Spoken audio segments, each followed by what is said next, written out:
भी जाहिर की है, क्या कहना आपका? निश्चित तौर से माननीय सर्वोच्च न्यायालय को मैं धन्यवाद देना चाहूँगा और खुले दिल से पूरे कांग्रेस पार्टी के लोग, हमारे साथी कार्यकर्ता इसका स्वागत कर रहे हैं। ये जो बुलडोजर का नया तरीका अपना लिया था ये केंद्र प्रदेश की सरकार ने, योगी जी ने, ये मैं समझता हूँ कि पूरी तरीके से ये दबाने का, लोगों को बर्बाद करने का और पूरी तरीके से लोगों को, अपने विपक्षियों को विशेष रूप से चुन चुन के ऊपर कार्रवाई करने का तरीका अपनाया था। और कानून में बुलडोजर की कोई जगह नहीं है। कानून निर्णय करेगा, कानून तय करेगा कि कौन व्यक्ति दोषी है, कौन निर्दोष है। ये जो स्पॉट पर जो निर्णय ले रहे थे, मैं समझता हूं कि पूरी तरीके से आज इनकी सरकार माननीय सर्वोच्च न्यायालय के सामने बेनकाब हो गई। लगातार बीजेपी कांग्रेस पर पीटीए पर हमला कर रही है सीट बंटवारे को लेकर, तो उस पर क्या कहना है?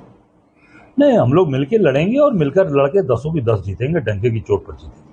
मुख्यमंत्री बनारस में है, गंगा बढ़ाव पर है, तो क्या आप बनारस में रहने वाली स्थिति आपको पता होंगी, क्या है इस समय स्थिति, लोगों को क्या? देखिए, योगी जी यहाँ पर महीने में कम से कम 15 दिन 12 दिन यहाँ रहते हैं।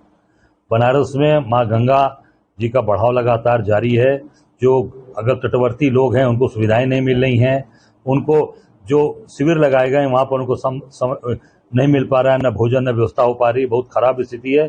तत्काल मैं योगी जी से कहूंगा कि जाकर तटवर्ती एरिया में, जरा बाढ़ प्रभावित एरिया के जाकर देख लें, चीजें समझ में आ जाएंगी। ये बहुत ही स्वागत योग्य फैसला है, बहुत ही सूझबूझ, संवैधानिक रूप से परिपक्व और इस देश के संविधान और लोगों के सेंटिमेंट को बचाए रखने का माननीय सर्वोच्च न्यायालय का बहुत ही अहम फैसला है। हम इसका स्वागत भी करते हैं। और सबसे बड़ी बात यह है कि जिस तरह से खासकर उत्तर प्रदेश में लगातार ये घटनाएं हो रही थी और सबसे बड़ी बात ये थी कि बुलडोजर चलाए जा रहे थे ये बता करके कि वो अपराधी हैं, पर अपराधी के साथ साथ कुछ मामले ऐसे भी संज्ञान में आए जो विचाराधीन मामले थे, उनके भी प्रॉपर्टीज पे बुलडोजर चलाया गया, डर व्याप्त करने के लिए, भय व्याप्त करने के लिए, या ये कह करके कि ये अंकुश लगाएगा अपराध पर किसी भी तरह से इस सरकार के इस कृत्य से उत्तर प्रदेश में खासकर मैं कहूंगी कि अपराध रुका नहीं।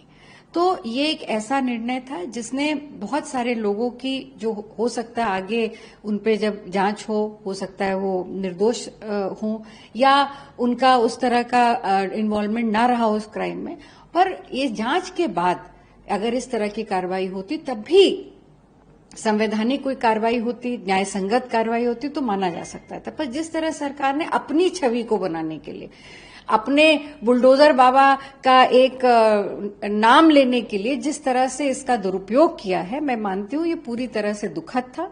और आज सर्वोच्च न्यायालय के इस इंटरवेंशन के बाद मुझे पूरा भरोसा है कि आज भी संविधान पर, इस देश की न्यायपालिका पर लोगों का विश्वास बढ़ा है।